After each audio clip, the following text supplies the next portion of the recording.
Welcome to the Insightful Professor. In today's presentation, we'll be discussing variables and how to assign values to these variables in the Java programming language. So let's start off by describing what we mean by a variable.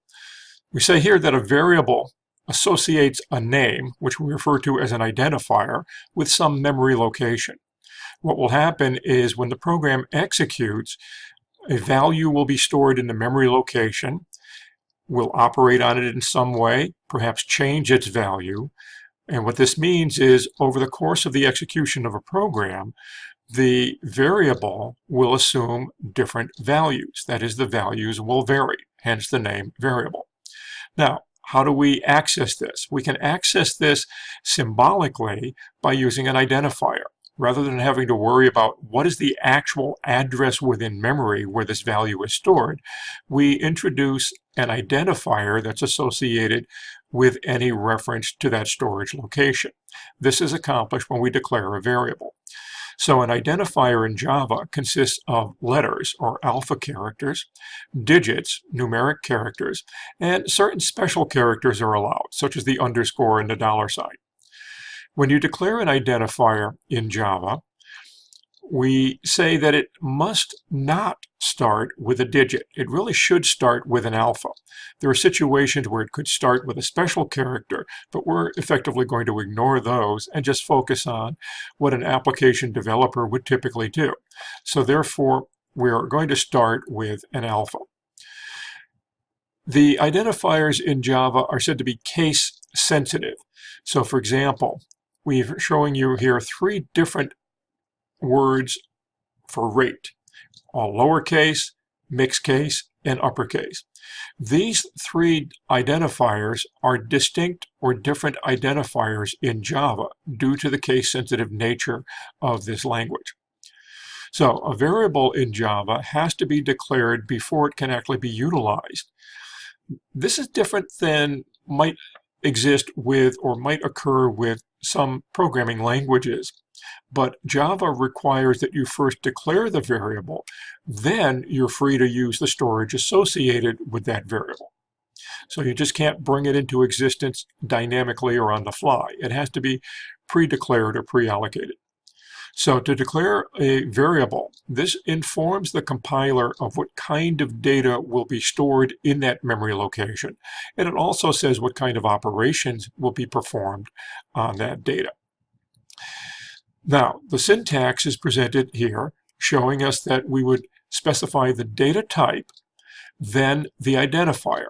That effectively introduces the variable and associates that identifier or that name with whatever memory location is allocated for that variable. We also terminate this declaration with a semicolon. That's a syntactic requirement to separate this line from some other line. We traditionally put it at the end of the line, but it just simply needs to separate this line from the next line that follows. We also have the ability to declare multiple identifiers of the same data type with a single line of code here. And that's what's illustrated here, where we declare the identifier, then a comma, then a second identifier, a comma, and so on, for as many identifiers as we need to declare of whatever this data type is. And again, we terminate the entire declaration with a semicolon. So here are a couple of examples to put that idea into action. We say I'm going to use integer, which is a 32-bit binary number, assigned number, so it can be positive or negative, and we're calling the identifier number of items, and then of course the semicolon. Additionally, we're showing how we can declare something of another data type and declare multiple identifiers of that type. Here we declare something of type double, effectively a floating point number, which allows a decimal number. We'll have a decimal point and digits before and after that decimal point.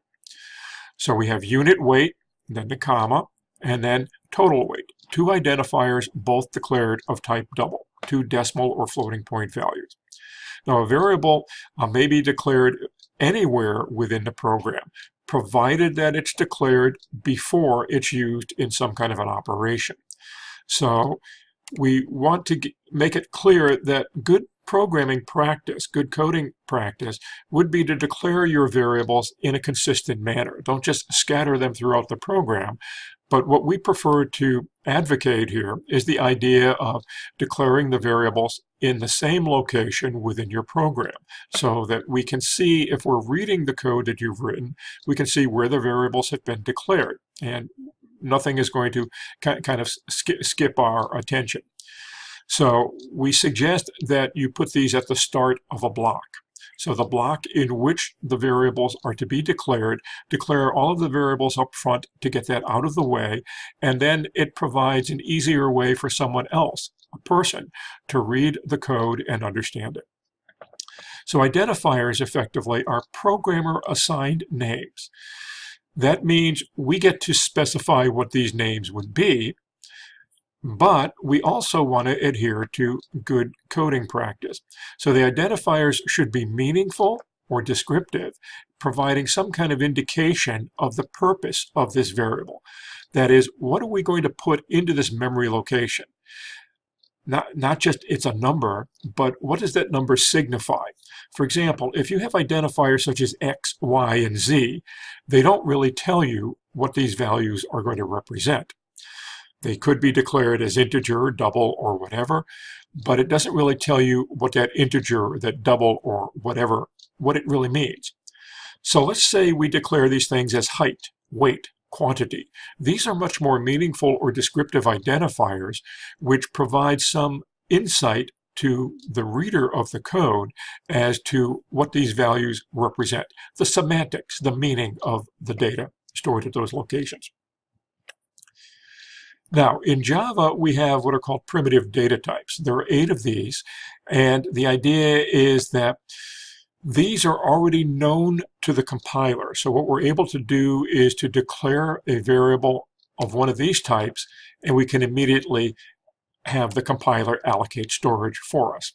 So these data types fall into the categories of character data, a variety of types of integer, different kinds of floating point, and also what's called a Boolean data type, which allows for a representation of true or false. Java also supports strings of characters. However, this is done through what's called a predefined class named string. And we emphasize here that this is not a primitive data type. So even though we can store characters or declare a variable of a type of character, we can't really declare a primitive data type, a variable that says this is a collection of characters, hence a string. We actually create what's called a string object by using this class here called string. We mention that for completeness because character strings are very often used in computer programs, and we want you to recognize that string is not a primitive data type. More on string a little bit later in another video. So here are the data types that are primitive data types in Java, giving you an idea of the general category of data that would be stored. And again, here we mentioned Boolean was true, false. Character is actually char, and it stores what's called a Unicode character. These require 2 bytes of memory. And this allows for any of the Unicode characters, which is kind of an international character set. Allows for any of these characters to be represented in memory and associated with, say, an identifier that's designated as being of type char. Then, as we mentioned, there are several integer types. These are each of different sizes. Hence, we would have different value ranges that would be allowed. And we have a couple of different floating point numbers for single precision and double precision, again, affecting the quantity of storage allocated, but also the actual range of values permitted. When we declare a variable, what we may want to do is assign a value to that variable. That is, place a value into the memory location associated with that variable and associated with the identifier that we've attached to that variable. So the way we accomplish this is with an assignment statement. And the assignment statement uses what's called the assignment operator, which is this guy here, the equal sign. So we should really read that as variable assigned expression rather than variable equal expression, because it's not a test of a relationship to say, does this thing equal this? Does this thing not equal this? This is an assignment. So a preferred way to actually read this would be variable is assigned expression. So the expression will be something of the same data type that we use to declare the variable. Hence, if the variable was declared of integer data type, the expression should evaluate to an integer. If the variable was declared of double, then the expression should evaluate to double. Again, because this is an executable statement, we terminate it with a semicolon. Now, the identifier of the variable precedes the assignment operator, and then the expression could be another variable. It could be a constant or literal value. It could be an expression. And we give an example of these things below. Here we're saying number of items is assigned 100. And as you'll recall, a moment ago, we declared that as an integer. So 100 is an integer. It gets assigned or stored in the memory location associated with number of items. Unit weight was one of the doubles we declared. Here we have a value of 28.5, effectively like a decimal number, and we're assigning that value, storing it in the memory location associated with unit of weight. Total weight is assigned the result of this complex expression. Here we say whatever is in unit weight, add that to whatever is currently in total weight, produce the result or the sum, and then that sum is then going to be stored in total weight.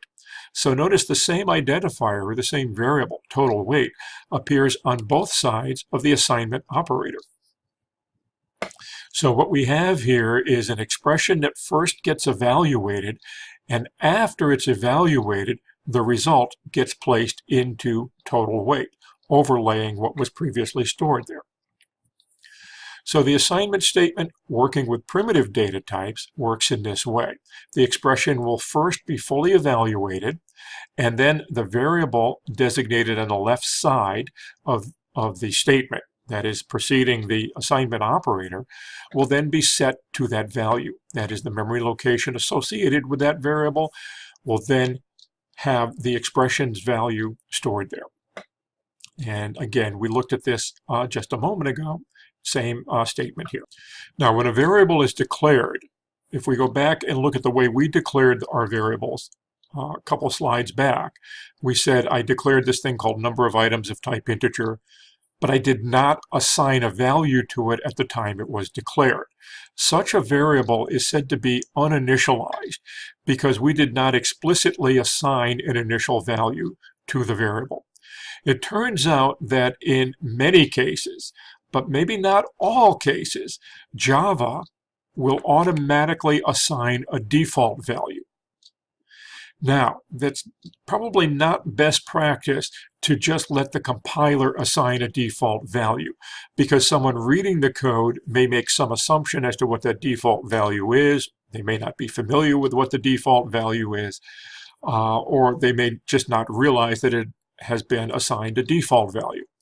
But for the primitive data types, what we see, variables declared of these types will be assigned an initial value by Java in most cases. And for numeric values in general, they will be assigned 0. So in the case of number of items, which is an integer, it will be assigned an integer 0. Unit weight, which is a double, it will be assigned a floating point 0, which would be 0.0. What we have here is a real neat capability. We can override the default value, assuming there is one, when we declare the variable. So instead of relying on the default value and a user recognizing what that default value is, or the fact that the default value has been assigned by the compiler, we can explicitly assign a value at the time the variable is declared.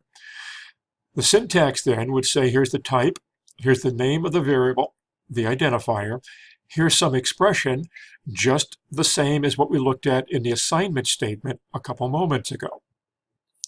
So again, whatever data type the variable is, this expression will have to evaluate to something of that same type, and then that will be the initial value stored in the memory location associated with the variable. So here we declare number of items of type integer and assign it the initial value of 100, overriding the default that the compiler would have assigned. And this makes it clearer because it's kind of documenting when we see the declaration of the variable. We could have assigned it explicitly a value of 0, and that would have done the same thing that the compiler would have done by default, and that would have been preferable if we had chosen to have this initialized to 0. That is, it would have been preferred to explicitly assign it 0 when it was declared rather than have the compiler assign it the default value, because it adds a little bit of documentation to the code. Finally, we talk about coding conventions, and coding conventions are such that when you write code, you want the code to be such that it adheres to these conventions so that other people writing code in your organization will be using the same approach. That is, in the case of naming conventions for variables, what we want is the variable names should be short, but they should be meaningful. That is descriptive, as I mentioned a moment ago. The variable names should have a lowercase first letter. Then, if there are multiple words, such as where we had weight of item, then what happens is the first letter would be lowercase, and that's what we see down here. But when we come to the additional words like of and items, these additional words begin with an uppercase character. This is often referred to as Camelcase, because if you've seen a camel, the idea is you go from the edge of the camel and all of a sudden going on their back, there's a hump that goes up. And then maybe we'll see another hump with another camel and so forth. The idea is that's the convention we're following here. The initial character is lowercase, and then the first character of subsequent words would be uppercase. That's a very common coding convention. And you're probably familiar with this. If you've heard of things like iPhone and eBay, that's effectively Camelcase. So we're saying this is a convention that we wish to adopt and adhere to in writing our programs when we declare variables. So the variable names, again, should not start with an underscore or a $sign, even though the compiler may accept that. Those tend to be special indicators used in very specific circumstances. We want to always begin with a letter, an alpha character. So again, that's another aspect of our coding convention. Single character variables generally should be avoided, except in the situation where they're effectively temporary variables. Like if you have a for loop and you're doing iteration and you're using a variable to control the number of iterations through the loop, perhaps it's acceptable there to use something like an I or an X or something of that sort. But in general, we want to use longer, more descriptive identifiers. Again, we say short, meaning something like weight of items is right to the point in terms of describing what the value will be in memory, but it's not very lengthy. We don't want something that's going to be 100 or 200 characters long. And that concludes our overview of expressions and assignments in Java. We'll have more to say about both of these topics in another video, but we wanted to give you a brief introduction to these concepts. If you enjoyed the video or found it useful, feel free to offer comments in the comments section below, and also perhaps consider subscribing to the channel. Let us know that you appreciate what we're doing. And once again, thanks for watching.